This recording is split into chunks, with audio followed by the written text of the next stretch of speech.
በኢትዮጵያ ውስጥ የሚቀመጥ ማንኛውም ፕራይም ሚኒስተር መታወቅ መቻል አለበት።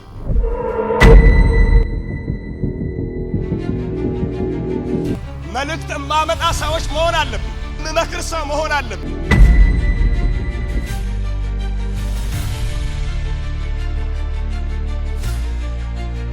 አገልጋይና አንተ ነው የምትሰማው፣ አንተ ነው የምትጸልየው፣ በእግዚአብሔር ፊት የምትሆነው አንተ ነህ።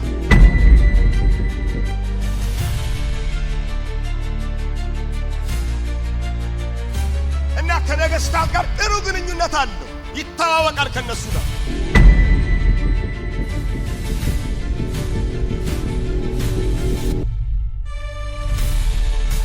ከነገስታት ጋር ምርጥ የሆነ ቀረቤታ አለ። መምከር ያለበትን ይመክራል። ስለዚህ እንደዚህ መጽሐፍ ዋይታን የጻፈ የለም።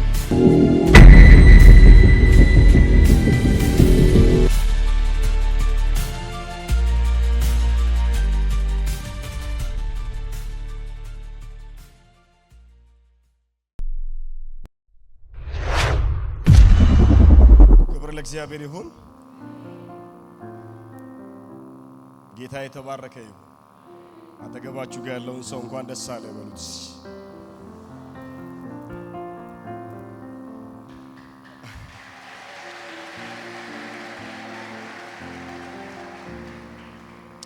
እግዚአብሔር የተባረከ ይሁን።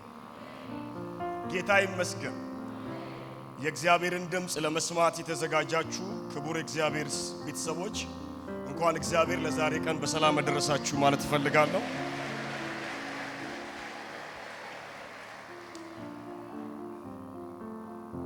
አንድ ነገር ውስጤ ላይ ይሰማኛል።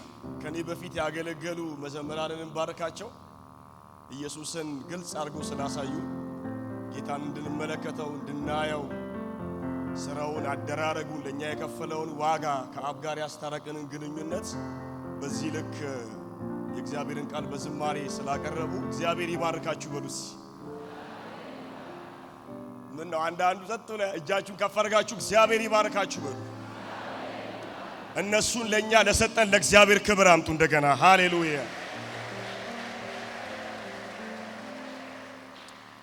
የእግዚአብሔርን ቃል እንከፋፈላለን ሰዓታችንን ለመጠቀም።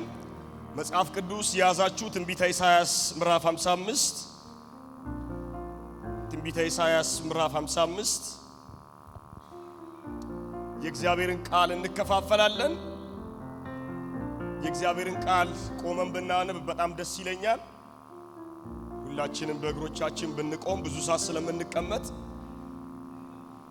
ለእግዚአብሔር ክብር ሁላችንም እንቆማለን። መጽሐፍ ቅዱስ ያዛችሁ ገጽ 564 ላይ ነው የሚገኘው። ትንቢተ ኢሳይያስ ምዕራፍ 55 ከቁጥር 1 እስከ 13 ድረስ ያለውን በጌታ በኢየሱስ ስም አነባለሁ። እናንተ የተጠማችሁ ሁሉ ወደ ውሃ ኑ፣ ገንዘብም የሌላችሁ ኑና ግዙ፣ ብሉም። ኑ ያለ ገንዘብ ያለ ዋጋም የወይን ጠጅ ወተት ግዙ። ገንዘብን እንጀራ ላይደለ የድካማችሁንም ዋጋ ለማያጠግብ ነገር ለምን ትመዝናላችሁ? አድምጡኝ፣ በረከትንም ብሉ፣ ሰውነታችሁም በጮማ ደስ ይበለው። ጆሮአችሁም አዘንብሉ፣ ወደ እኔም ቅረቡ፣ ስሙ፣ ሰውነታችሁም በሕይወት ትኖራለች። የታመነችይቱንም የዳዊትን ምሕረት የዘላለምን ቃል ኪዳን ከናንተ ጋር አደርጋለሁ። እነሆ ለአሕዛብ ምስክር ለወገኖችም አለቃና አዛዥ እንዲሆን ሰጥቻለሁ። እነሆ የማይታወቅውን ሕዝብ ትጠራለህ፣ የእስራኤልም ቅዱስ አክብሮሃልና። ስለ አምላክ ስለ እግዚአብሔር የማያውቁ ሕዝብ ወዳንተ ይሮጣሉ። እግዚአብሔር በሚገኝበት ጊዜ ፈልጉት፣ ቀርቦም ሳለ ጥሩት። ክፉ ሰው መንገዱን በደለኛው ሐሳቡን ይተው፣ ወደ እግዚአብሔርም ይመለስ፣ እርሱም ይምረዋል። ይቅርታውም ብዙ ነውና ወደ አምላካችን ይመለስ። ሐሳቤ እንደ ሐሳባችሁ መንገዳችሁም እንደ መንገዴ አይደለምና ይላል እግዚአብሔር። ሰማይ ከምድር ከፍ እንደሚል እንዲሁ መንገዴ ከመንገዳችሁ ሐሳቤም ከሐሳባችሁ ከፍ ያለ ነው። ዝናብና በረዶ ከሰማይ እንደሚወርድ ምድርንም እንደሚያረካት ታበቅልና ታፈራም ዘንድ እንደሚያደርጋት ዘርንም ለሚዘራ እንጀራንም ለሚበላ እንደሚሰጥ እንጂ ወደ ሰማይ እንደማይመለስ ከአፌ የሚወጣ ቃሌ እንዲሁ ይሆናል። የሚሻውን ያደርጋል የላኩትንም ይፈጽማል እንጂ ወደኔ ከቶ አይመለስም። እናንተ በደስታ ትወጣላችሁ፣ በሰላም ትሸኛላችሁ። ተራሮችና ኮረብቶች በፊታችሁ እልልታ ያደርጋሉ፣ የሜዳም ዛፎች ሁሉ ያጨበጭባሉ። በእሾህ ፈንታ ጥድ፣ በኩርንችትም ፈንታ ባርስነት ይበቅላል። ለእግዚአብሔርም መታሰቢያ ለዘላለም የማይጠፋ ምልክት ይሆናል። እንጸልያለን። እግዚአብሔር የዘላለም አምላክ ስምህ ለዘላለም የተባረከ ይሁን። ቃልን ደግሞ ገልጠ እንድታስተምረን ዘንድ በኢየሱስ ስም እንጸልያለን።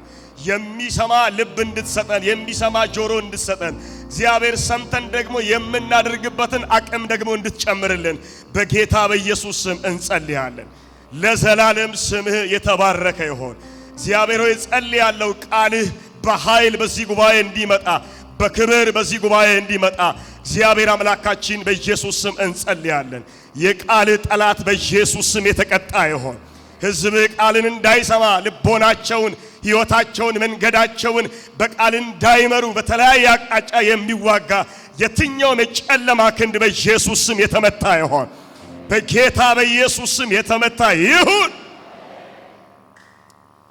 ያለ መከልከል ቃል ይምጣ። መንፈስ ቅዱስ ይሄን ጉባኤ እኔንም ጭምር አንተ ተቆጣጠር። ለኔ ለተናጋሪው ለሚሰማው ለዚህ ሕዝብም ከልብ ለልባችን ተናገረን። ለዘላለም ተባረክ። እናመሰግንሃለን በጌታ በኢየሱስ ክርስቶስ።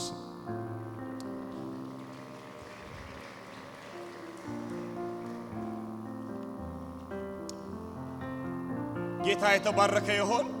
የእግዚአብሔርን ቃል ከትንቢተ ኢሳይያስ ምዕራፍ 55 ስናነሳ የትንቢተ ኢሳይያስ ምዕራፍ 55ን ብቻ ሳይሆን ትንሽ የትንቢተ ኢሳይያስን መልእክት በተወሰነ መልክ ማንሳት ስላለብን ስለ ኢሳይያስ ብዙዎቻችሁ ስታነቡ ይስተዋላል። አብዛኛው ሰው የትንቢትን መጽሐፍ ስለሆነ እጅግ በጣም ብዙ ሰዎች ይህን መጽሐፍ ይወዱታል፣ ያነቡታል። እንግዲህ ስለ ኢሳይያስ ስናነሳ ኢሳይያስ በአራት የነገስታት ዘመን የነበረ ሰው ነው። ለ80 ዓመት ያህል በይሁዳ ነገስታቶች መሃል የተቀመጠ አምላኩን እግዚአብሔርን የሚያገለግል ሰው ነው። ይህ ሰው እና ረጅም ዘመንና ዓመት እግዚአብሔርን አገልግሏል እና የይሁዳን ከተማ ሳይለቅ በዚያ የይሁዳ ከተማ ላይ ሆኖ ለ80 ዓመት ለአራት ነገስታት እየተፈራረቁ ባሉበት ዘመን አንድ ወጥ የሆነውን የእግዚአብሔርን ሐሳብ ይዞ ይንቀሳቀስ የነበረ ነብይ ነው እና በኦዚያን፣ በኢዮታም፣ በአካዝና በሕዝቅያስ ዘመን በእነዚህ ዘመናት ሁሉ አምላኩን እግዚአብሔርን በብዙ ፍርሃትና መንቀጥቀጥ የሚያገለግልና ያገለገለ ሰው ነው። የዚህ ሰውን ሕይወትና የዚህ ሰውን ማንነት ስትመለከቱ ከነብይነቱ ባሻገር በጣም የሚገራርሙ ነገሮች አሉት። የብሉይ ኪዳንን መጽሐፍት ከሱ መጽሐፍ ውጪ ያሉ የብሉይ ኪዳንን መጽሐፍ ጠንቅቆ የሚያውቅ ሰው፣ በተለይ ምዕራፍ 8 ቁጥር 1 ላይ አጠቃላይ የብሉይ ኪዳንን መጽሐፍ የሚያውቅ ሰው እንደሆነ ግልጽ የሆነ ጽሑፍ ተቀምጧል። ይሄ ሰው በእውቀቱ በጣም ከፍ ያለ ነው። ስለ እግዚአብሔር ለማወቅ ያለው ፍላጎት በጣም ከፍተኛ ፍላጎት ያለው ሰው ነው። ያ ብቻ አይደለም፣ ለአገሩ ፖለቲካ በጣም የነበረው ፍላጎት ሰፊ ነው። ምዕራፍ 30 እና 31 ስታዩ አገሪቱ ላይ ስለነበረው ፖለቲካ በጣም ከፍ ያለ ፍላጎት የነበረው ሰው። በዚህ አጋጣሚ የምነግራችሁ የአገርን ፖለቲካ መቆጣጠር የሚችሉት የእግዚአብሔር ሰዎች ብቻ ናቸው። አገር ላይ በፖለቲካ ምክንያት የሚመጣውን ማንኛውንም ነገር መቆጣጠር የሚችሉት የእግዚአብሔር ሰዎች ናቸው። እግዚአብሔር አሳልፎ ፖለቲካውን የሚሰጠው ለእግዚአብሔር ሰዎች ነው። ለእግዚአብሔር ሰዎች እና ፖለቲካ ሲባል በጣም ከፍ ያለ በቃ እዛ የተጠላለፈ በጣም በብዙ ነገር ውስጥ የተጠላለፈ ነው የሚመስለን። የአገር ደህንነት ጉዳይ፣ የአገር ጉዳይ፣ የምርጫ ጉዳይ፣ በኢትዮጵያ ውስጥ የሚከሰተው የማንኛውም ነገር ጉዳይ አገልጋይ ፊተኛ መሆን መቻል አለበት። በጣም በጸሎት የተቃና የእግዚአብሔር ፍርድ ምድሪቱ ላይ እንዲመጣ ፊተኛ መሆን መቻል አለበት። አይመስለንም ስለማይመስለን ማለት እና ወንበር ላይ መቀመጥ የማንም ድርሻ ሊሆን ይችላል፣ ማንም ሊቀመጥ ይችላል በሚል ማይንድ ከፖለቲካ ዓለም አገልጋይ ራሱን ገለል አድርጎ ለዛ ሳይጸልይ ዝም ብሎ አገር ላይ የሚሄድ የሚጓዝ አይደል። ምክንያቱም ምእመኑ በፖለቲካ ዓለም ውስጥ ያለ ነው። ነጋዴው እዛ ውስጥ ያለ ነው። የቤተ ክርስቲያን አባል እዛ ውስጥ ያለ ነው።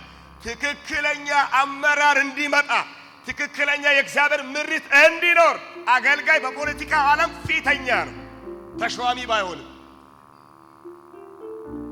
ኢሳይያስ በይሁዳ ስለሚደረግ የፖለቲካ እንቅስቃሴ ትልቅ ፍላጎት የነበረው ሰው ነው። ምዕራፍ 30 እና ምዕራፍ 31 አጠቃላይ ምዕራፉ ስለዚህ ሐሳብ ነው የሚናገረው። ሌላኛው ኢሳይያስ ከነገስታት ጋር ያለው ቀረቤታ በጣም ከነገስታት ጋር ምርጥ የሆነ ቀረቤታ አለ። የማያውቀው ንጉሥ የለም። እኔ ለወደፊት እመኛለሁ ይሄን አገልግሎት የምሬን ነው የምላችሁ።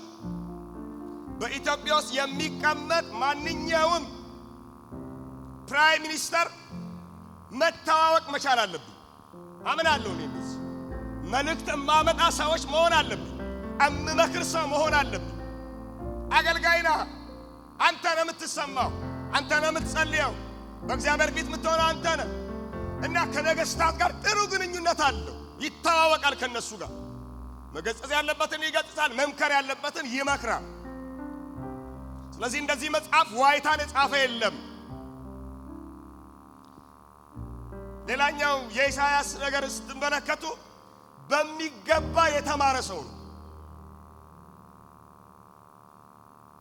እና በይሁዳ ከተማ በኢየሩሳሌም ይኖር የነበረ ተሰሚነቱ በጣም ከፍ ያለ ሰው ነው። በጣም ይሰማል። የአፉ ቃል በጣም ይጠበቃል። ምንድነው ሊል የሚችለው ተብሎ ይጠበቃል። ከማንም ንግግር በኋላ የሱ ንግግር ይጠበቅለታል። ምን ሊል ይችላል ተብሎ። ስለዚህ ኢሳይያስ በጣም ተሰሚነት ያለው ሰው ነው። በጣም የተማረ ነው። ዕውቀቱ ከፍ ያለ ነው እና ደግሞ አምላኩን እግዚአብሔርን የሚያውቅ ትክክለኛውን ፍርድ የሚያውቅ ሰው ነው። ሌላኛው በቅንነት ለጌታ የተሰጠ በዘመኑ የነበሩ ሰዎች ዕጣ ፈንታ በጥልቀት ሲያሳስበው የነበረ ሰው። በጥልቀት በዘመኑ ያለው ነገር በጣም ያሳስበው የነበረ ሰው። ወዳጆቼ ስለበላና ስለጠጣን ብቻ ቤት ገብተን አድረን ጠዋት ተነስተን ስራ ገብተን ከዛ ወጥተን ብቻ ምን ሄድበት አይደለም ሕይወት። በጥልቀት በዘመኑ ስለሚደረጉ እንቅስቃሴዎች ልናውቅ ያስፈልጋል እና ያውቅ ነበር። ስለ ሕዝቡ በጥልቀት ይጨነቅ ነበር።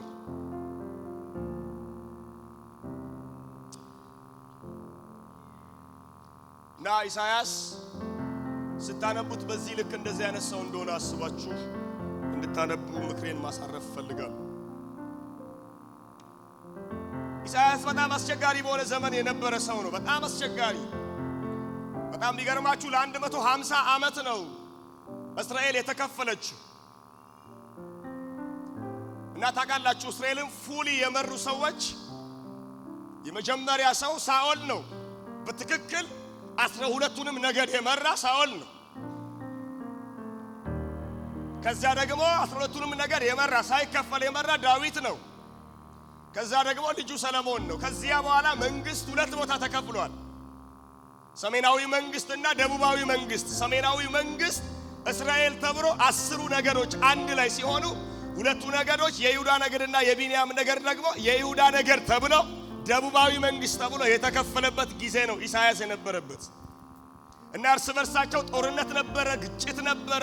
በዚያ ዘመን ውስጥ የነበረ አገልጋይ ነው ይህ ሰው። አስቸጋሪ ዘመንና ወቅት ላይ ነው።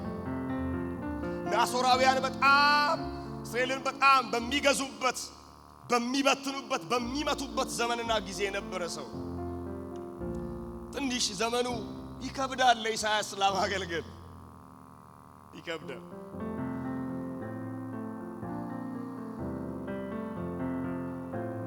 እና ሃይማኖታዊው ሂደት ግራ የተጋባበት ዘመን ላይ ነው የነበረው። በጣም ግራ የተጋባበት ዘመን ላይ የነበረ ሰው ነው ኢሳይያስ። በጣም የሚገርማችሁና የሚደንቃችሁ ከፍተኛ የሃይማኖት ጫና በነበረበት በዚያ በይሁዳ ምድር በእስራኤል ምድር ሰዎች ከአካባቢያቸው ወይም ደግሞ ከአገራቸው ውጪ ወደ ሆነው አገሮች ይፈልሱ ነበረ እና አገሩ ስደት ላይ የነበረ ሰው የነበረበት ጊዜ ነው። እነዛ ዘመን ላይ ያገለገለ ነበር ሰው ያ ብቻ አይደለም ያሳሰበው መሰደዱ ብቻ ሳይሆን በአካባቢያቸው ላይ ያሉ ሰዎች የሚያመልኳቸውን አማልክት ላይ ፊታቸውን ወደዛ ያዘነበሉ አምላካቸውን እግዚአብሔርን በመተው ውስጥ የቆዩበት ዘመን ላይ ነው። ያ ደግሞ እጅግ ያሳስበው እጅግ በጣም መሰደዱ አንድ ነገር ነው።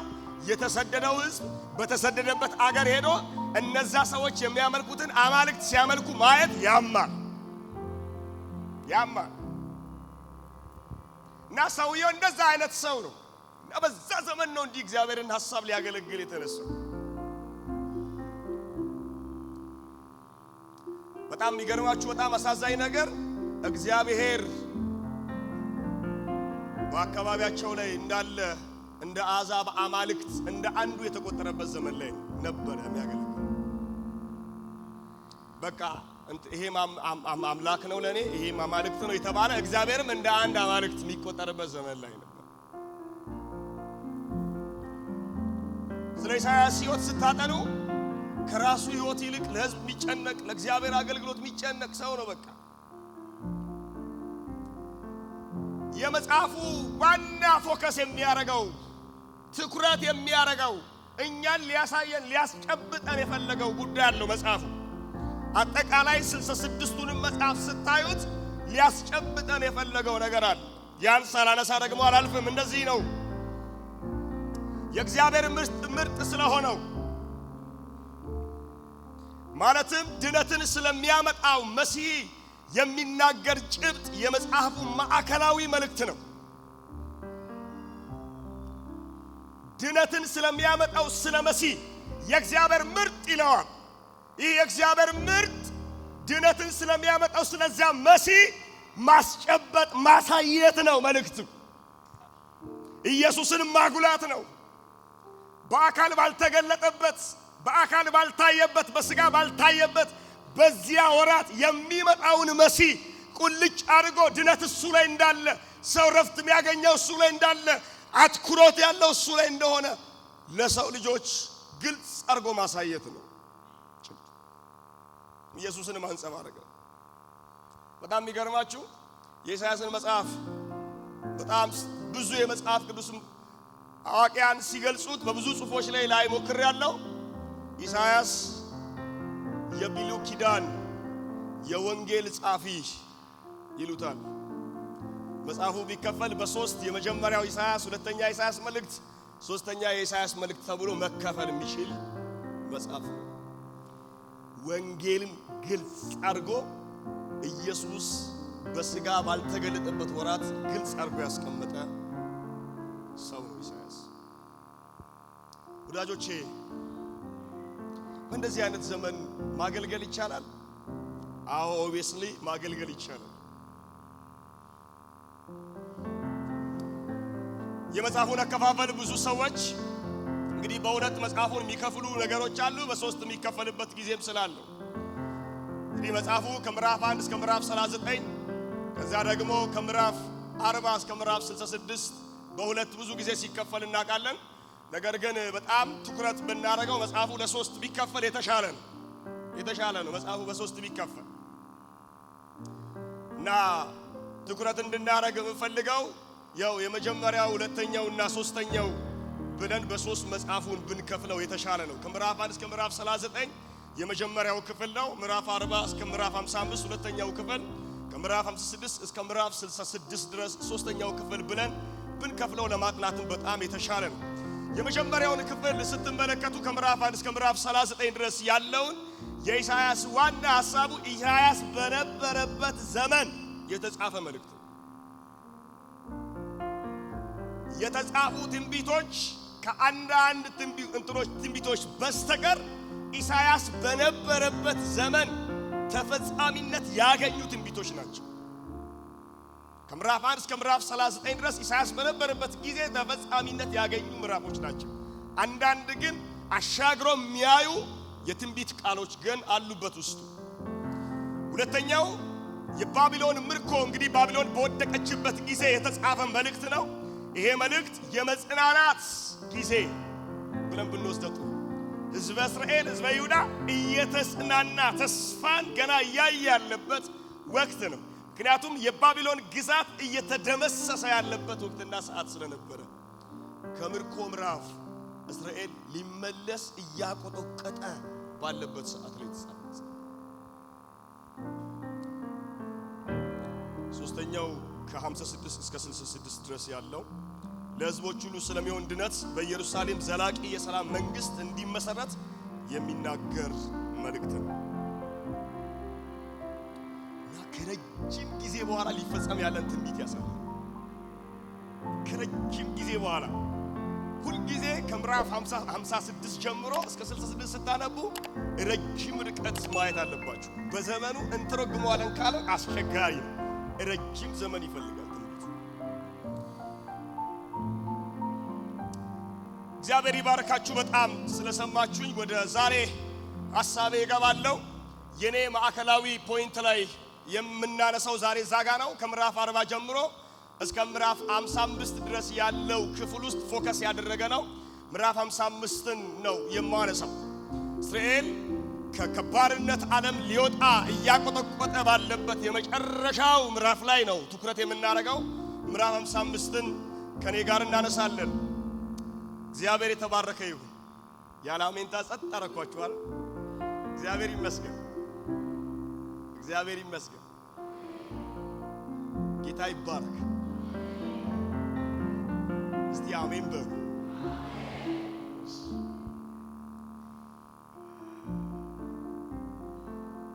እሺ ትንቢተ ኢሳይያስ ምዕራፍ 55 በሶስት ክፍሎች ከፍለን እናየዋለን። ይህን ክፍል የመጀመሪያው ክፍል ትኩረት የሚያደርገው እግዚአብሔር ከዳዊት በገባው ጽኑ ፍቅርና ምሕረት የዘላለምን ኪዳን ከሕዝቡ ጋር እንደሚያደርግ ነው የሚያወራው። እግዚአብሔር አምላክ ለዳዊት ካለው ምሕረት፣ ለዳዊት ካለው ቸርነት፣ ለዳዊት ካሳየው ፍቅር፣ ጽኑ ፍቅር የተነሳ ከዚህ ሕዝብ ጋር የዘላለምን ኪዳን እንደሚያደርግ ነው የሚያሳየው። ከቁጥር 55 ከምዕራፍ 55 ቁጥር 1 እስከ 5 ድረስ ያለው ሐሳብ የመጀመሪያው ሐሳብ ይህ ነው። እግዚአብሔር ከሕዝቡ ጋር ኪዳን የሚያደርግበት። ሁለተኛው ክፍል ምዕራፍ 55 ቁጥር 10 እስከ 13 ድረስ፣ ምዕራፍ 55 ቁጥር 6 እስከ 9 ድረስ ያለው ወደ እግዚአብሔር መመለስ ላይ ያወራል። መመለስ፣ ሰው ወደ እግዚአብሔር መመለስ እንዳለበት ይህ ሕዝብ ይናገራል። ሶስተኛው ክፍል ምዕራፍ 55 ቁጥር 10 እስከ 13 ድረስ ከእግዚአብሔር አፍ ስለሚወጣው ቃል ይናገራል። የመጀመሪያውን ሐሳብ ከምዕራፍ 55 ቁጥር 1 ጀምሮ እስከ 5 ድረስ እግዚአብሔር ከሕዝቡ ጋር ስለገባው ኪዳን፣ ከምዕራፍ 55 ቁጥር 6 እስከ 12 ድረስ እስከ 9 ድረስ ያለው ወደ እግዚአብሔር መመለስ፣ ከምዕራፍ 55 ቁጥር 10 እስከ 13 ድረስ ያለው ከእግዚአብሔር አፍ ስለወጣው ቃል። ወዳጆቼ የእግዚአብሔርን ሐሳብ እንከፋፈላለን። እግዚአብሔር ይረዳናል፣ ያግዘናል። እንግዲህ ወደ እግዚአብሔር መመለስ ላይ ብዙዎቻችን ትኩረት እንደምናደርግ አስባለሁ። መጽሐፉ ግን የዘላለምን ቃል ኪዳን ከማድረግ ስለሚጀምር እዛ ላይ ትኩረት እናደርጋለን። እግዚአብሔር ለዳዊት ከገባው ጽኑ ፍቅርና ምሕረት የተነሳ እግዚአብሔር ከዚህ ሕዝብ ጋር ኪዳን አድርጓል። ኪዳኑ የዘላለም ኪዳን፣ የአንድ ቀን ኪዳን አይደለም። እግዚአብሔር የዘላለም ኪዳን። ሃሌሉያ ሃሌሉያ። ወዳጆቼ ኪዳኑን እግዚአብሔር ከማጋ ነው የሚገባው? እግዚአብሔር ኪዳን በማ በኩል ነው የሚገባው? ይሄን በጣም መሰረታዊ ጥያቄ ነው። እግዚአብሔር ኪዳን ሲገባ በማ በኩል ነው እግዚአብሔር ኪዳን የሚገባው? እግዚአብሔር ኪዳን ሲገባ ከማጋ ነው ኪዳን የሚገባው? እነዚህ ሁለቱ መሰረታዊ ጥያቄዎች ናቸው። ሰው ስለ ዘላለም ቃል ኪዳን ሁል ጊዜ ሲያስብ ማሰብ ያለበት እግዚአብሔር ከማጋ ነው ኪዳን የገባው፣ ሲገባ ኪዳኑን በማ በኩል ነው የገባው የሚለውን ማሰብ አለባቸው። በእርግጥ ይህ ሕዝብ ኪዳን የተገባለት ሕዝብ ስለሆነ በኪዳን የሚኖር በኪዳን የሚመላለስ ሕዝብ ስለሆነ እምብዛም የጥያቄ ከባድ አይሆንበትም። ነገር ግን መጽሐፉ ስለሚያወራና ስለሚያጨውልን በጣም መረዳትና ማወቅ አለብን። እግዚአብሔር ኪዳኑን በማ በኩል እንደሚገባ ሲናገር በጣም ይገርማችሁ ቁጥር 4 እስከ 5 ድረስ እንዲህ ይላል። የመጀመሪያ እግዚአብሔር ኪዳን በማ በኩል ነው የሚገባው። የሚጽፉ ሰዎች ጻፉ። እግዚአብሔር ኪዳንም በማ በኩል ገባ።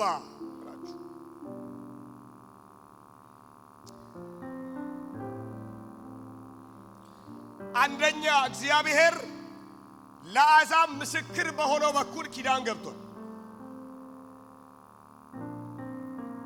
እግዚአብሔር ኪዳን ሲገባ ለአሕዛብ ምስክር በሆነው በኩል በሱ በኩል ኪዳን ገብቷል።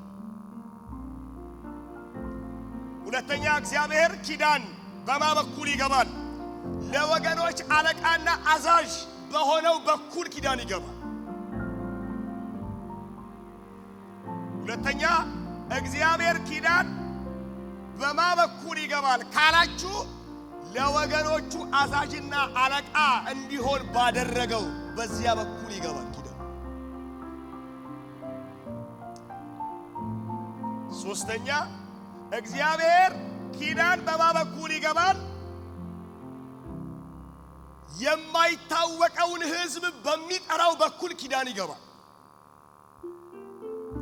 የማይታወቀውን ሕዝብ ነፃ ከሆነ አብርሃም ባያውቀንም እስራኤል ባይገነዘብም ይላል፣ አንተ ግን አባታችን ነህ። የማይታወቀውን ሕዝብ በሚጠራ በኩል በሱ በኩል ኪዳን ይገባል። አራተኛ እግዚአብሔር ኪዳን በማ በኩል ይገባል? የእስራኤል ቅዱስ ባከበረው በኩል ኪዳን ይገባል።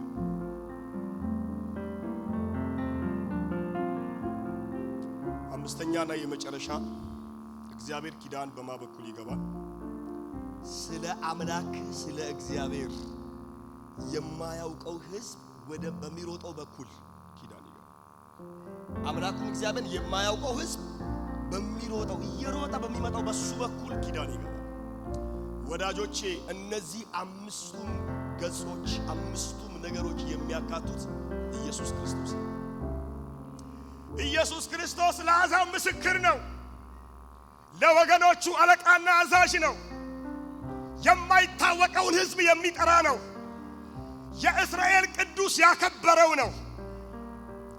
ስለ አምላኩ ስለ እግዚአብሔር የማያውቀውን ሕዝብ ወደ እርሱ የሚሮጠው ነው።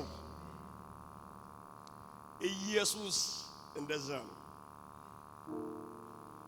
በሱ በኩል እግዚአብሔር ኪዳን ይገባል። ልንገራችሁ፣ ለኛ ምስክራችን ኢየሱስ ብቻ ነው። አንዳች ይኸውላችሁ ስሙኝ፣ አይሁዳዊ ከኢየሱስ ክርስቶስ ጋር ብዙ ጊዜ ሲነጋገር እኛ አባት አለን ብሎ ይከራከራል። እኛ ከአባታችን ከአብርሃም ነው ብሎ ይከራከራል። አሕዛብ ግን መከራከሪያ ነጥብም የለውም። አንተ አሁን እጅ ከምናቀው ምናምን ከዮሴፍና ከዚህ አሁን በመካከላችን ብቅ ብለህ ምናምን እስራኤላዊ መከራከሪያ ነጥብ አለው። ሕግ አለው፣ የተጻፈለት ሕግ አለው። 639 ሕጎች አሉት፣ 10 ትእዛዞች አሉት እና በዛ ይከራከራል። ምስክር አለን እኛ። ማን? አብርሃም አባታችን።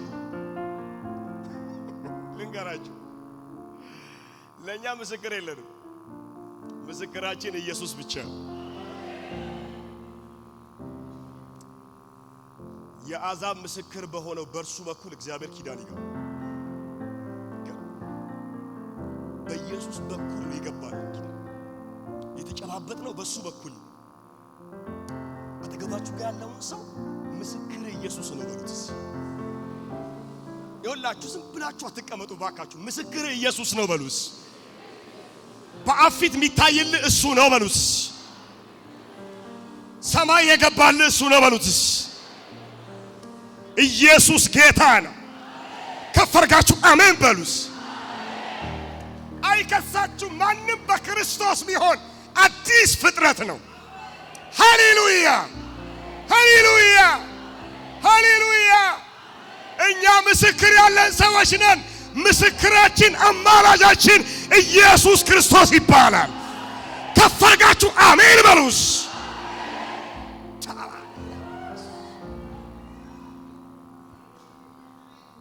በሱ በኩል ኪዳን ገባ። ኢሳያስ ያዛን ምስክር አለ።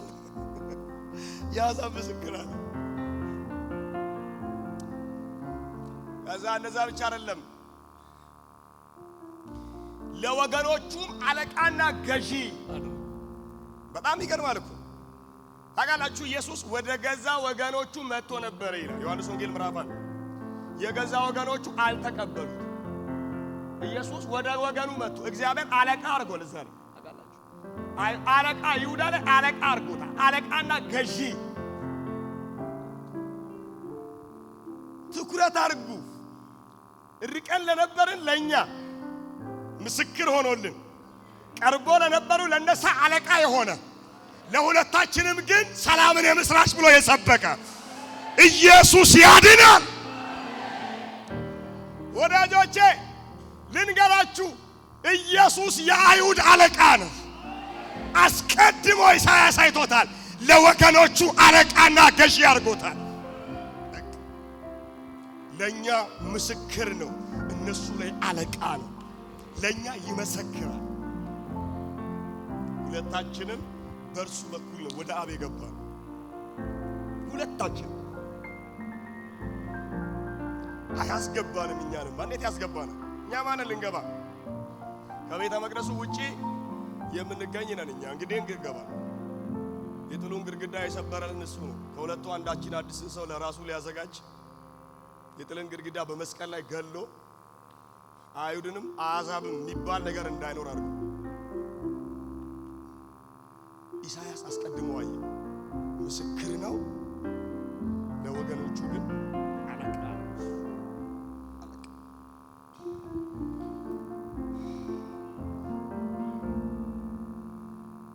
ያ ብቻ አይደለም፣ የማይታወቀውን ሕዝብ ትጠራለህ ይላል። ታውቃላችሁ፣ አይታወቅም በጭራሽ። አብርሃም አያውቀው፣ ይስሐቅ አያውቀው፣ ያዕቆብ አያውቀው። በጭራሽ አንድ ቀንም አይሁድ አሕዛብ ይድናሉ የሚል ድምፅ የለውም፣ አይመለከተውም። እኛ በሄድንበት ጎዳና መንገድም እንኳን አይገቡም። አይታወቅም፣ ባያውቀንም ባያውቀንም እግዚአብሔርን የማይታወቀውን ሕዝብ አንተ ትጠራለህ። ያላችሁ ትኩረት እንድታደርጉ ፈልገው የማይታወቅ ሕዝብን የሚጠራው ጌታ ኢየሱስ ብቻ። በጭራሽ አንታወቅም። ባይዘ አንታወቅም። ማን እንደሆን ካንተን ማን ያውቃል? ጌታ ባይቀርብህ የማይታወቀውን ሕዝብ የሚጠራ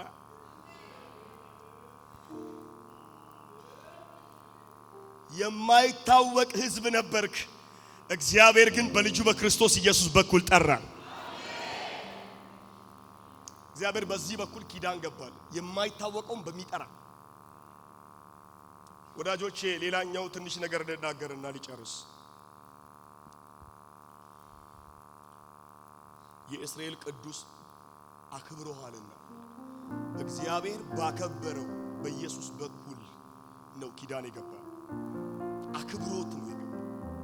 ለዛሬ ዮሐንስ ወንጌል ምዕራፍ 17 ላይ ያኔ አንተ ዘንድ በነበረኝ ክብር ዛሬም አክብረኝ ይላል። አክብረኝ። እግዚአብሔር ያከበረው፣ አብ ያከበረው፣ እግዚአብሔር ባከበረው በኢየሱስ በኩል ቃል ኪዳን ገብቶልናል።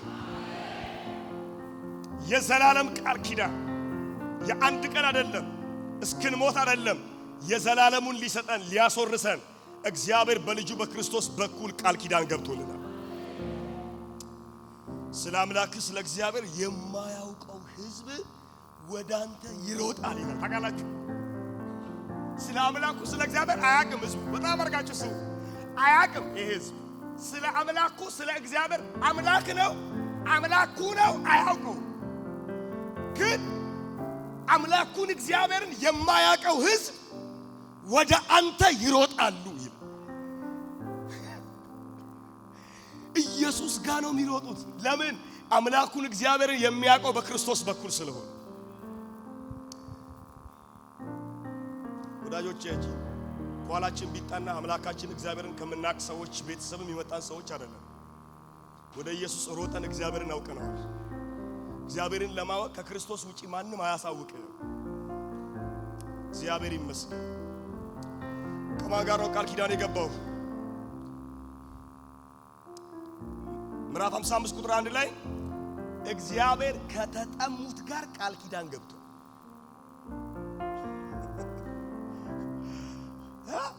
ከማን ጋር ገባ? ከተጠሙት ጋር። እግዚአብሔር ከተጠሙት ጋር ነው ቃል ኪዳን የገባው። ታውቃላችሁ ያቺ ሳምራዊያ ሴት የምድሩ ውሃ ጠምቷት ነው የሰማያዊውን ውሃ ያገኘች። ይመጣል አንድ ምን ጠብቀው አለ፣ እሱ ሲመጣ ግን ሁሉን ይነግረናል አለች። ተጠምታለች። ታውቃላችሁ አንተ ከአባታችን ከያዕቆብ ይሄን ጉድጓድ ከሰጠህ ትበልጣለህ፣ ማን እንደሆንክ ብታውቂ ኖሮ አላት። ከተጠሙት ጋር እግዚአብሔር ኪዳን ሊያደርግ ይመጣል።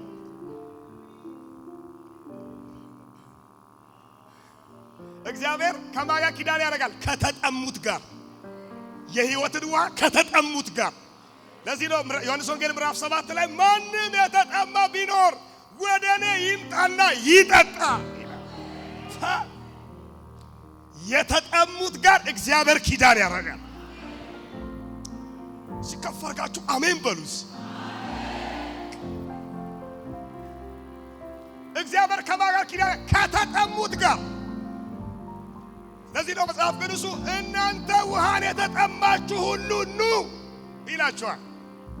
ኑ ውሃን የተጠማችሁ ኑ ኑና ጠጡ።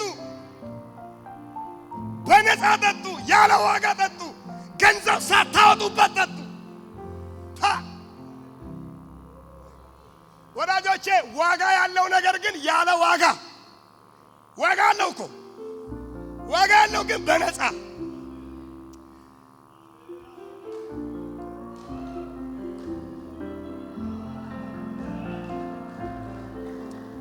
የሁሉ ጊዜ ጥማታችንን የሚያረካ ኢየሱስ ብቻ ነው። ወዳጆቼ ምንም ነገር አያረካንም በዚህ ምድር ላይ እግዚአብሔር በልጁ በክርስቶስ ኢየሱስ ብቻ እርክት ብለን እንድንቀመጥ አድርጎናል። ስሙ ይባረክ። በነፃ ነው። በዚህ ቃል ሲሪየስ ቃል ነው።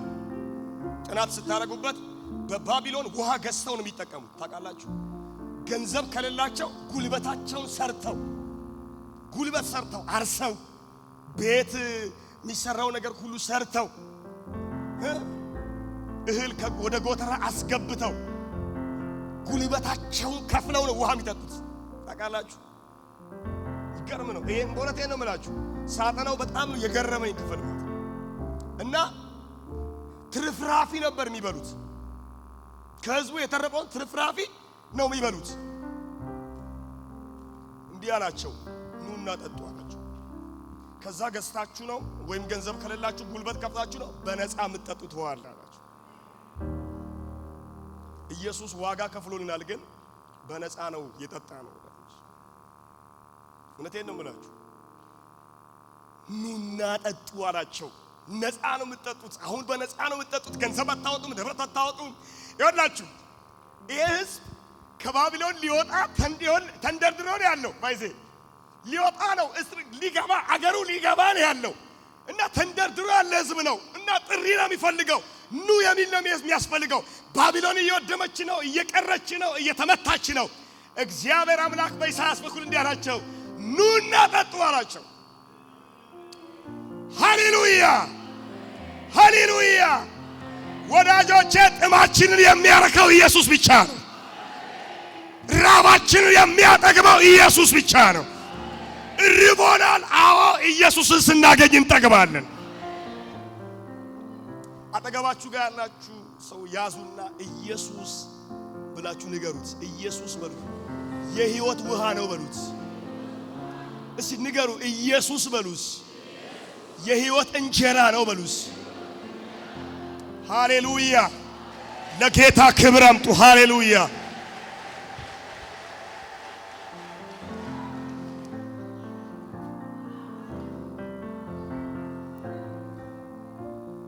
ሁለተኛ ኢየሱስ እግዚአብሔር ቃል ኪዳን የሚገባው ከማጋር ነው? ጆሮአቸውን አዘንብለው ወደ እርሱ ቀርበው ከሚሰሙት ጋር ጆሮ ሰጥተው ሌላ ከምንም ነገር ጆሮአቸው ሰምተው አዘንብለው እርሱ ከሚሰሙት ጋር እግዚአብሔር ቃል ኪዳን ይገባል። ከሚሰሙ ሰዎች ጋር እግዚአብሔር ኪዳን አለ። ሃሌሉያ። እውነቴን ነው የምላችሁ። የሚሰማኝ በእርጋታ ይቀመጣል የሚለው ቃል ለምግብ ለእንትን ብቻ አይደለም የተጻፈው። ባይዚ እግዚአብሔርን የሚሰማ ሰው ያርፋል። እግዚአብሔር ከሚሰሙ ጋር ኪዳኑን ይጠብቃል።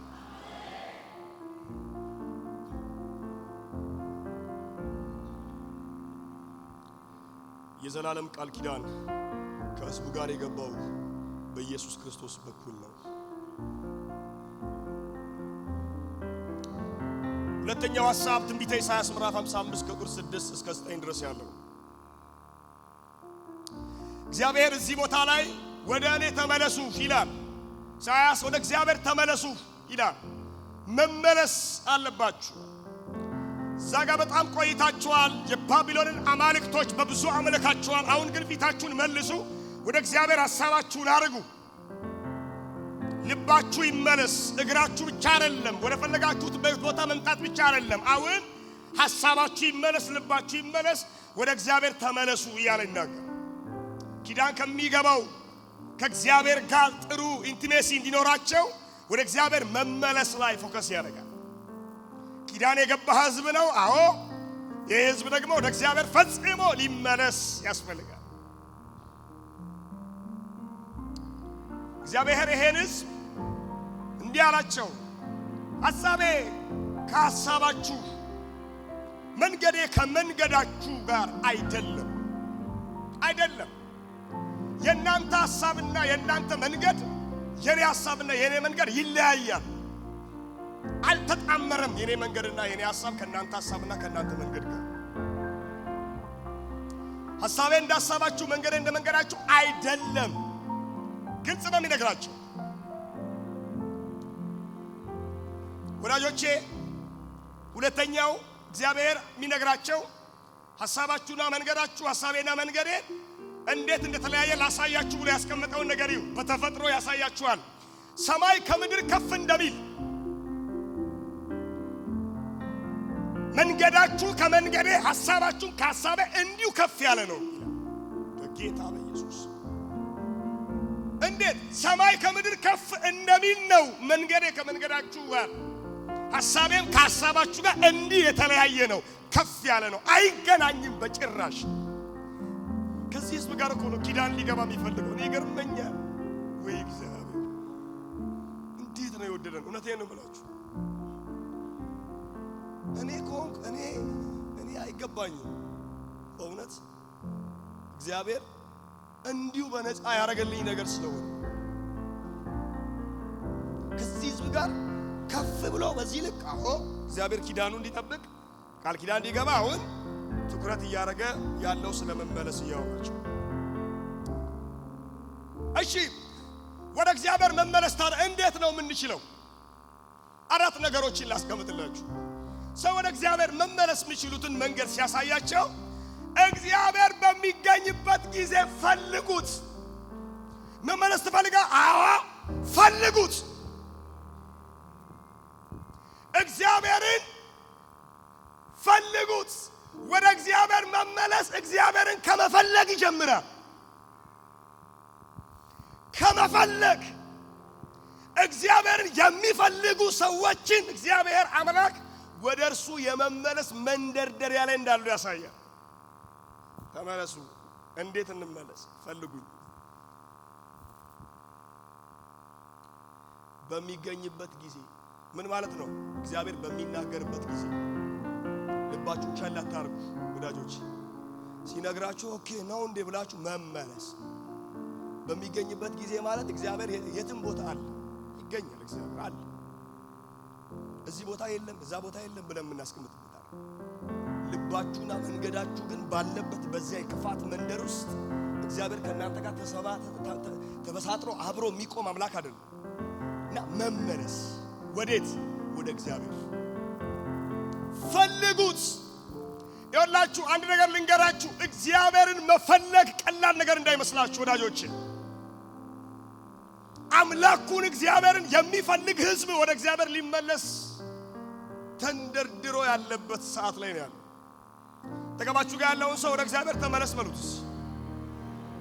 ገደላችሁም ሁላችንም አብረን እንለን ወደ እግዚአብሔር ተመለስ በሉት።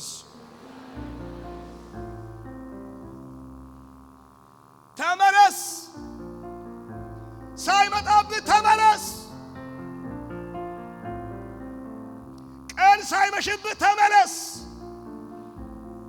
ጊዜና እድል እያለ ተመለስ፣ ሰዓት እያለ ተመለስ፣ እድሜ እያለ ተመለስ፣ ጊዜ እያለ ተመለስ። ተመለሽ፣ ወደ አምላክሽ ተመለሽ፣ ወደ ሐሳቡ ተመለሽ፣ ወደ መንገዱ ተመለሽ። ተመለስ፣ ከምትሄድበት መንገድ ተመለስ። እግዚአብሔር አምላክ እንዲህ ይላችኋል ወዳጆቼ፣ ተመለሱ። ተመለስ፣ ልብን ይልከኛ አታርግ። ተመለስ፣ ተመለስ፣ መመለስ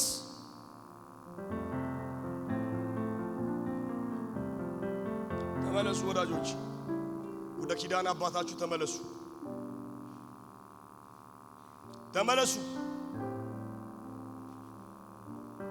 አምላካችሁን እግዚአብሔርን ፈልጉ። በቤታችሁ ፈልጉ፣ በስራ ቦታችሁ ፈልጉ፣ በመንገዳችሁ ፈልጉ፣ በኑሯችሁ ፈልጉ። እግዚአብሔር አምላክ የሚፈለግ አምላክ ነው። ፈልጉ፣ ፈልጉ፣ በመመለስ ፈልጉ፣ ፈልጉ። ያቋረጣችሁ ሰዎች አሁን እንድትጀምሩ፣ እግዚአብሔርን ከመፈለግ የወጣችሁ ሰዎች ወደ መፈለግ እንድትገቡ፣ በጸሎት ፈልጉ፣ በቃሉ ፈልጉ። ፈልጉ፣ እግዚአብሔርን ፈልግ፣ ፈልጊ፣ እንፈልግ። እግዚአብሔር የሚፈለግ አምላክ ነው። ዓይንህን አንሳ ከወንድምህ ላይ ከእህትሽ ላይ። ዓይንህን አንሳ ከስራክ ላይ። ዓይንህን አንሳ ከሚስትህ ከባልህ ከልጅ ላይ አንቺ። ወደ እግዚአብሔር አድርጊ። ጊዜውና ዘመኑ ቀርቧል። እግዚአብሔር አምላክ ፈልጉኝ እያላችሁ ነው። የእንቆቅልሽ ጨዋታ አይደለም የያዘው እግዚአብሔር። ካንቺ ጋር ቀልድ የለውም፣ ካንተ ጋር ቀልድ የለውም፣ ቀልድ የለውም። እግዚአብሔር ተመለሺ። አልጋ ላይ ሆነሽ ከምትመለሽ አሁን ተመለሽ። ወድቀሽ ከምትመለሽ አሁን ተመለሽ። ተመለስ፣ ውጣ እግዚአብሔር ከማይፈልግበት ስፍራ። ዞር በል እግዚአብሔር ከሌለበት ቦታ። ተመለስ፣ ተመለሽ። ተገባችሁ ያለውን ሰው ያዙና እግዚአብሔር ጋር ተመለስ በሉትስ። ድገሙና እግዚአብሔር ጋር ተመለስ በሉትስ። እግዚአብሔርን ፈልግ በሉትስ። እግዚአብሔር ይመልሰን። ከፈርጋችሁ አሜን በሉ። እግዚአብሔር ይመልሰን። እግዚአብሔርን መፈለግ ይሁንልን። እግዚአብሔርን መፈለግ ይሁንልን። ይሁንልን። ተመለስ ከክፋት መንገድ፣ ተመለስ ከሐሜት፣ ተመለስ ከጥላቻ፣ ተመለስ ከርኩሰት፣ ተመለስ እግዚአብሔር ከማይፈልገው ቦታ።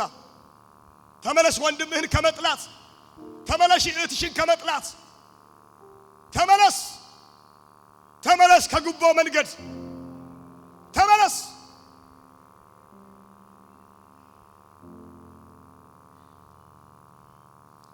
አንተ ቤተ ክርስቲያን ላይ ታግሮመርማለህ እንጂ አንተ ለእግዚአብሔር ያግሮመረመ ነው።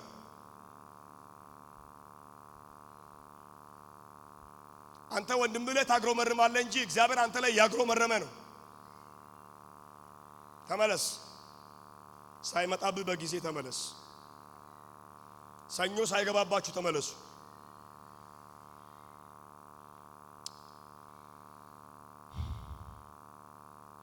እግዚአብሔር ፈልጉት። ሁለተኛ ሐሳብ ወደ እግዚአብሔር እንመለስ። ቀርቦም ሳለ ጥሩት ይላል። እግዚአብሔርን ጥሩት። ጥሩት።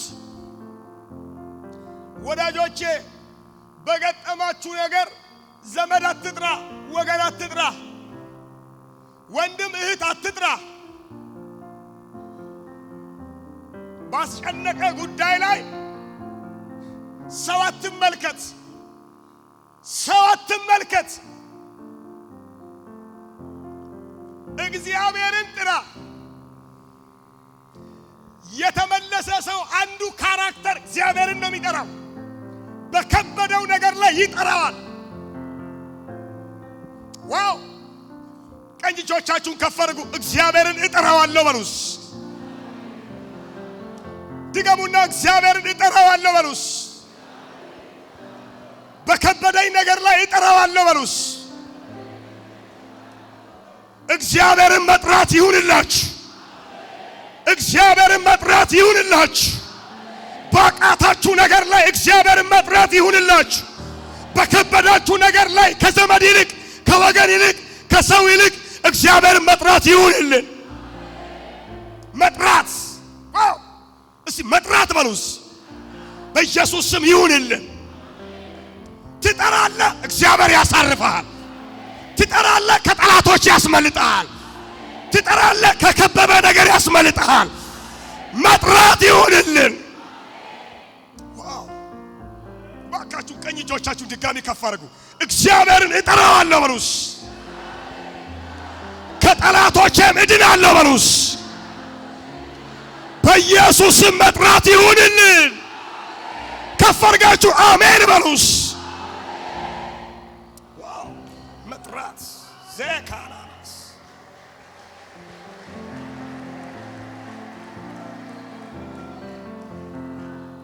ጥሩት።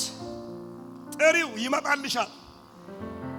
የቀረበሽን ጥሪው፣ አጠገብሽ ያለውን ጥሪ። ቀርቦም ሳለ ጥሩት ይላል መጽሐፍ። የቀረበውን ጥሪ። ከዘመድ ይልቅ የቀረበሽ እሱ ነው። ከባል ይልቅ ከሚስት ይልቅ የቀረበ እሱ ነው። ከልጅ ይልቅ የቀረበ እሱ ነው። የቀረበን ትጠራለህ፣ የቀረበን ትጠራዋለህ። እግዚአብሔር ትለዋለህ። ከጠላቶች ያስመልጣል። ከከበደ ነገር ያስመልጣል። ካቃተ ነገር ያስመልጣል። ከከበበ ነገር ያስመልጣል። ባራባስ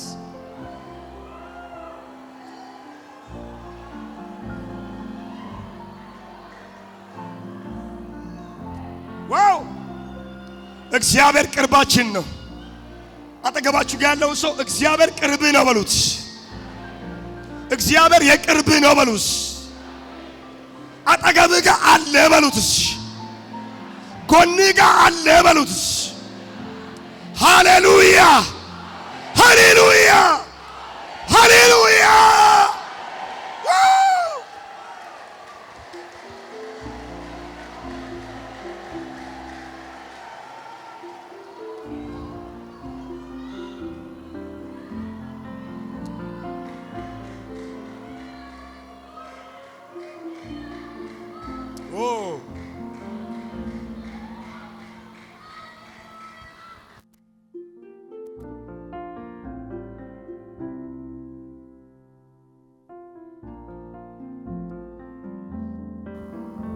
እግዚአብሔር ቅርባችን ነው።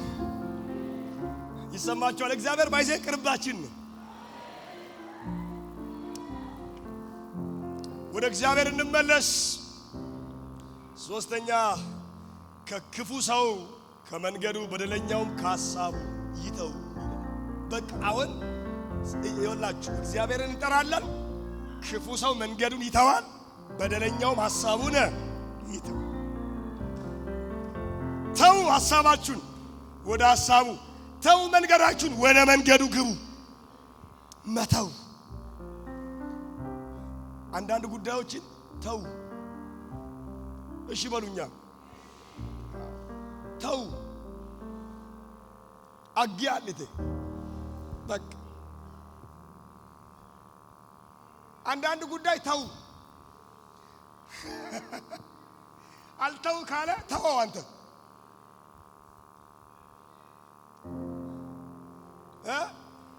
ምን አድርጉ ብያለሁ? ተው።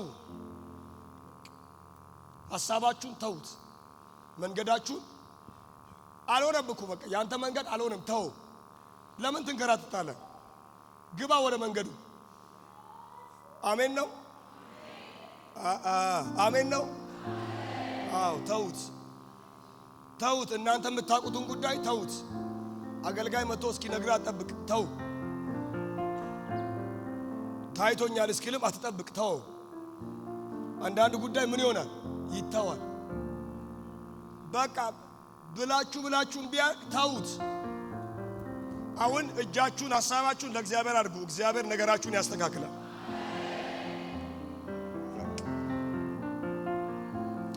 እንዲህ ይላል ወደ እግዚአብሔር ተመለሱ እርሱም ይምረዋል ይቅርታውም ብዙ ነው ወደ እግዚአብሔር የሚመለስ ሰውን እግዚአብሔር ይምረዋል እግዚአብሔር ይቅር ይለዋል ወደ እግዚአብሔር ስንመለስ የመጨረሻ ውጤታችን በእግዚአብሔር ምህረት ውስጥ መግባታችን በእግዚአብሔር ይቅር ይባላል ሃሌሉያ ሃሌሉያ ይቅርታውን ብዙ ስለሆነ ወዳጆቼ የሶስተኛውን ሐሳብ አንስቼ ጨርሳለሁ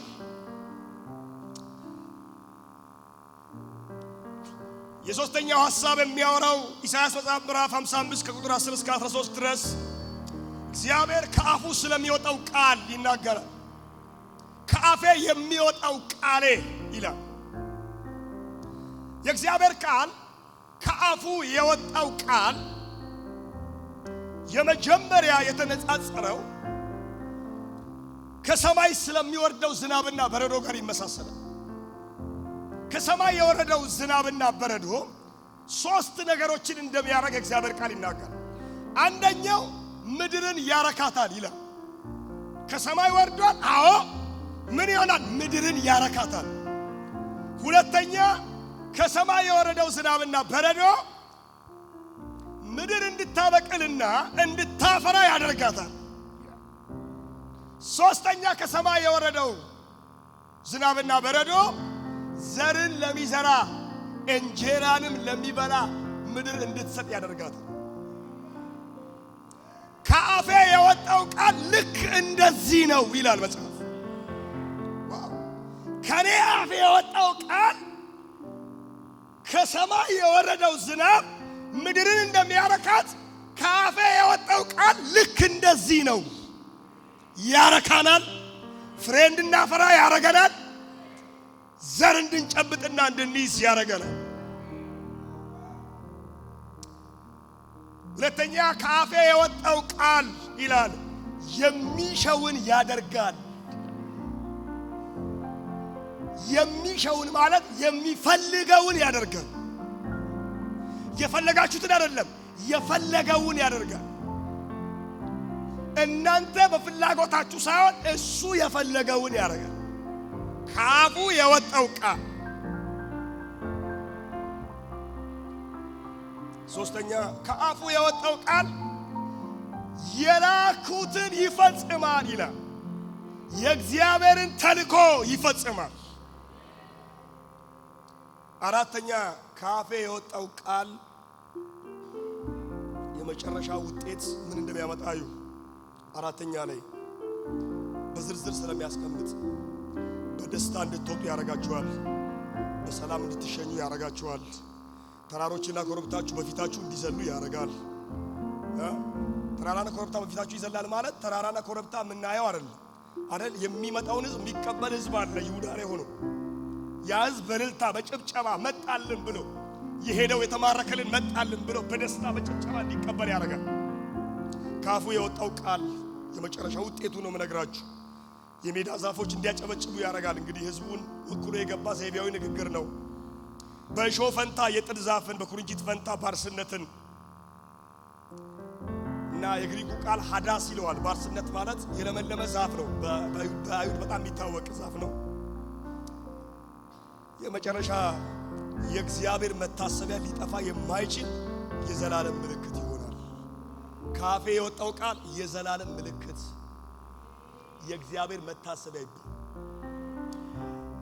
ይሄ ካፌ የወጣው ቃል የሚለው ኢየሱስን ነው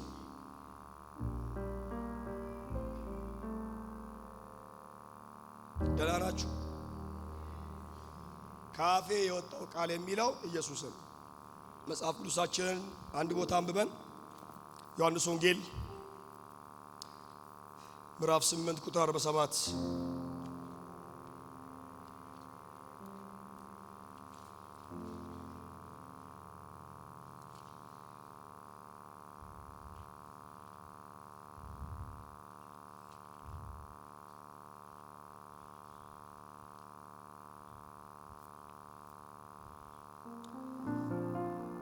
እንዲህ ይላል፣ ከእግዚአብሔር የሆነ የእግዚአብሔርን ቃል ይሰማል። ይቅርታ ምዕራፍ 8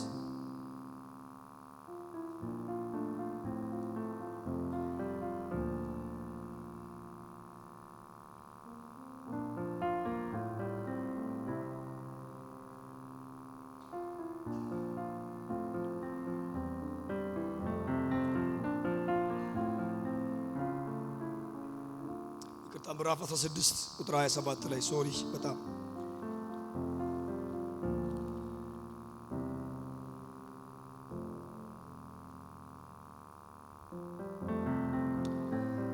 እንዲህ ይላል ቁጥር 27 ላይ እናንተ ስለወደዳችሁኝ ከእግዚአብሔር ዘንድ እኔ እንደወጣው ስላመናችሁ አብ እርሱ ራሱ ይወዳችኋል። ከእግዚአብሔር ወጥቼ እንደመጣው ከእግዚአብሔር አፍ የወጣው ቃል ሚለው ኢሳይያስ ከእግዚአብሔር ወጥቼ የመጣሁት ሚለውን ኢየሱስን የሚያንጸባርቅ ቃል። ወዳጆቼ ኢየሱስ ከሰማይ የመጣ ከእግዚአብሔር ወጥቼ እንደመጣው። ስለዚህ ዮሐንስ ወንጌል ምዕራፍ 1 ላይ ታውቃላችሁ ቁጥር 1 ላይ በመጀመሪያ ቃል ነበረ፣ ቃልም በእግዚአብሔር ዘንድ ነበረ፣ ቃልም እግዚአብሔር ነበረ፣ ይህ በመጀመሪያ በእርሱ ዘንድ ነበረ ይላል እና ከእግዚአብሔር ወጥቼ እንደመጣው ይላል። እግዚአብሔር አምላክ በአዲስ ኪዳን የላከልን ኢየሱስ የሚያሳይ ቃል ነው ይህ ቃል። ስለዚህ ኢየሱስ የሚሻውን ነው የሚያደርገው። እሱ ራሱ መለኮት ነው እና ወጣ ሲል ወጥቶ የመጣው ኢየሱስ ነው። ቃሉ ኢየሱስ ነው፣ የሚነግረው ስለ ኢየሱስ ነው እና የሚሻውን የፈለገውን ያደርጋል። በሕይወታችን ልንገራችሁ የፈለገውን ማድረግ የሚችለው ኢየሱስ ብቻ ነው። ማንም ምንም ማድረግ አይችልም፣ ኢየሱስ ነው የሚያደርገው። አጠገባችሁ ያለውን ሰው ኢየሱስ የፈለገውን ያደርጋል በሉት። የፈለከውን ሳይሆን የፈለገውን ያደርጋል። የእግዚአብሔርን ተልእኮ ይፈጽማል። ተናገሩ፣ የእግዚአብሔርን ተልእኮ ይፈጽማል። የእግዚአብሔርን ተልእኮ ብቻ ይፈጽማል።